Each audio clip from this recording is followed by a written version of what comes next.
All right. Hello, everybody. Just kind of want to wrap up the MLA sort of format information.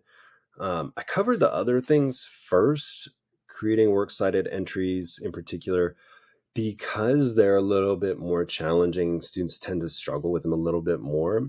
So, in this, we're just going to talk about in-text citations. And in-text citations should be relatively easy just because they don't change a lot and it's very simple. It's a shorthand, so it's not as much information as we need in a works cited entry.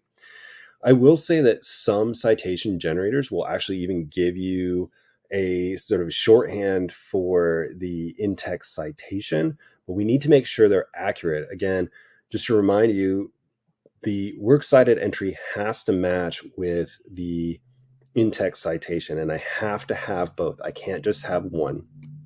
So if I have the most common, right, which is an in-text citation with the author's last name and a page number, that's going to look like this, right? Parentheses, Jones 33, closing parentheses, and then period.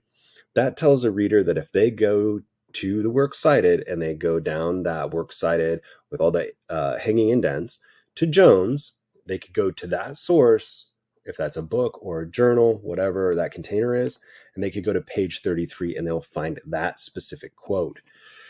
Now, I will say that I do check these things from time to time, just as part of due diligence on my part. And I expect that if I go to page 33 of this Jones source, I'm going to find that exact word for word quote if it's in quotation marks, or I'm going to find something very similar if it's a paraphrase or a summary. Now, something that comes up most in, say, academic or peer-reviewed sources is a source with multiple authors. Some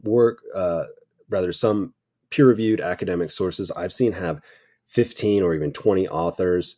You don't need to include all of the authors. That would be silly. So if there are more than two authors, right, if there are three or more authors, you use that first person's last name. So in this case, Jones, what I'm saying is the first person, and the abbreviation et al., which is a shortened version of the Latin phrase et alia, which just means and a bunch of other people. So it saves you a lot of time, shortens your in-text citations. Okay, so this would tell us if I go to the Jones et al. Source, I'm going to go to page 33 and find that quote. And if you're wondering, like, does my works cited then also say Jones et al., or does my works cited entry have to have all of those authors? You just need the Jones et al. You don't need all of the authors. And really what this tells us is that Jones was a person in charge. Whoever the first person is that's listed on a works cited, listed in as author for a peer-reviewed source, that person is a person that is most responsible. Now, if I had an article, like I found an article online and there's no author, then I'm just going to use the first few words of the title. I go with the first 2 or 3 words. In this case, what makes us, okay, probably the full title was What Makes Us Human, but I don't need that much. So what makes us in quotation marks, again, because that's the title of a source. So I'm not going to use the container. I'm just going to use that first 3 words or so of the source and the page number. Now, one thing that I've seen students do that's a small error is they'll include the container rather than the title of the source. Make sure that it's the title of the source, because when we go to the works cited, the title of the source is what comes first. If the source only lists, say, editor or contributing authors, just go ahead and start with the title. So again, a citation for an article without pages, just to visualize it a little bit more. What this is telling us is that these words here may stare out at chances they dare not take, as poet Ted Hughes observed, but rats are another matter entirely. That tells us word for word that this sentence is from this source by Chen, and this also tells us that there are no page numbers. Now, the other thing you'll notice is that the period is not here where that sentence ends, but we've moved it over after the in-text citation. And if you want to know why that is, let me know. There is a technical reason for it, but I won't bore you with it here. Now, if I do have page numbers, again, what this tells us, or tells a reader, is if they go to this I don't know how to pronounce this, source, and go to page 20, they should find this word for word quote, technology-enabled services are evolving the job site. Now, although the period should be after job site, again, we're going to move it and put it after our in-text citation. And again, if I have no author, right, quote, the apparent solution is a technology called machine vision, end quote, then my parentheses and the first two words of that article using artificial, and the 8 would represent the page number in that. Now, I didn't mention it before, but I'm going to kind of do a quick aside here. The page number has to be the page numbers in that source. So even if I'm online and I find an article that's 15 pages, if I put page 1 for a quote that I found on the first page of that document, but the actual page numbers at the bottom or whatever is 213, I need to go with whatever the page number is in that document. In other words, whatever it says on the page.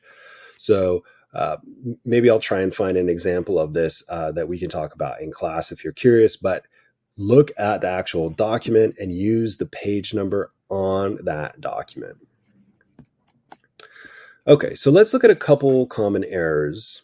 And so here's our first one. You can pause and see if you can find the error here. So it's relatively minor, but the period, there's an extra period here which we do not need, even though after our vote, so after vote, there's a period in the source text. We're going to actually delete that, and we're going to just keep the one at the end. The only time we include a closing punctuation inside a quote is if it's an exclamation mark or a question mark. If it's a comma, you can keep it, but I usually just go ahead and delete it. So let's look at error number 2 here. This one also is relatively minor, but it has a larger implication, right? So the previous one with a misplaced period is just kind of not the way we do it. So it's a technicality. It's not really going to confuse anyone. This one, though, could cause confusion because the quotation mark is after the in-text citation, which means whoever I'm quoting quoted somebody else, right? In other words, I'm saying my source, let's call it Jones, says this whole, there is another hurdle too. And in Jones, they quoted heaven, which means technically I still need the Jones in-text citation here. Easy fix, that quotation mark can just be moved right after that comma before my in-text citation. Okay, so a couple other seemingly minor things, but they have a significant impact. So this looks correct, right? This looks to be a correct works cited citation. It has the author's last name, the author's first name. It has the title of the source. It has the container, the volume, the number, the date, the pages. It has the URL and the date accessed. Now, what appears to look right is actually incorrect. And the reason for that is this URL here, http://www, this is not a permanent link, which means if I copy and paste this URL into a browser, it will not take me back to that source. This is important, especially as you're finding sources, because if you're just copying this link, like copying and pasting from your browser window, you will not get back to the source you want. If you're using Academic Search Complete or ProQuest or JSTOR, what you need to do is make sure that you're using the permalink, and that's something we can talk about in class, or if you have questions, I can show you how to do that as well. So just make sure that this link will take you back to this article. An easy way to do that is once you have already opened that article, open a new window, even like an incognito tab, and copy and paste this URL. And if it doesn't take you to that source, you need to fix it, or you need to talk to a librarian or somebody in the writing center, or email me or whatnot, so that you can remedy that. So it should look like this. Really hard to see, and a lot of people won't catch it unless they try and copy that link. Now, let's look at a couple more errors. So here's kind of error 1 for a works cited. So at first glance, this looks correct, right? And some of you may be thinking, oh, well, the URL is wrong. And it does appear that it might be wrong, but the bigger problem here is the author's last name and first name is incorrect. So even though we have sort of two errors here, and let's kind of just walk through the impact of those two errors. The first is the in-text citation for this should be Calderon page, or Calderon 43, because that's what we have, right? But if I see Calderon 43 in your in-text citation and I go to your works cited, I'm going to look under C.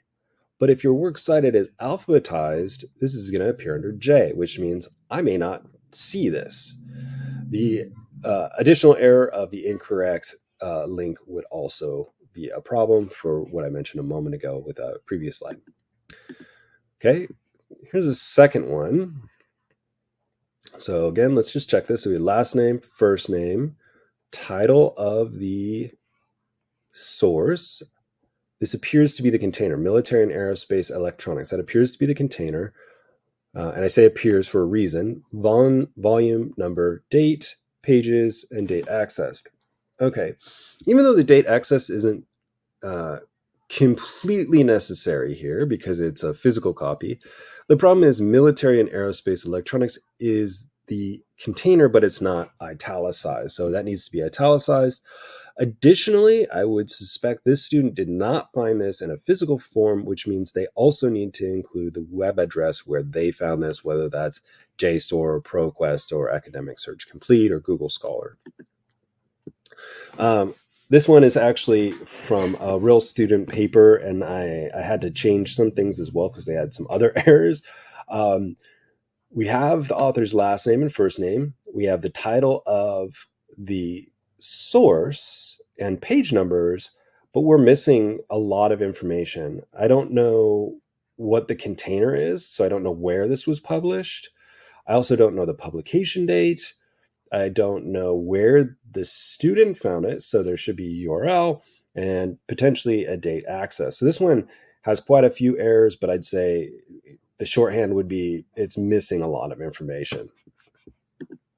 Okay, so we'll talk more about how we use evidence later, but I wanted to give you kind of the basics of what constitutes MLA. And it's a lot, and it's technical, but there's some good news. So the good news is once you learn it, it's actually pretty easy. Other good news is you can use citation generators to create the citations.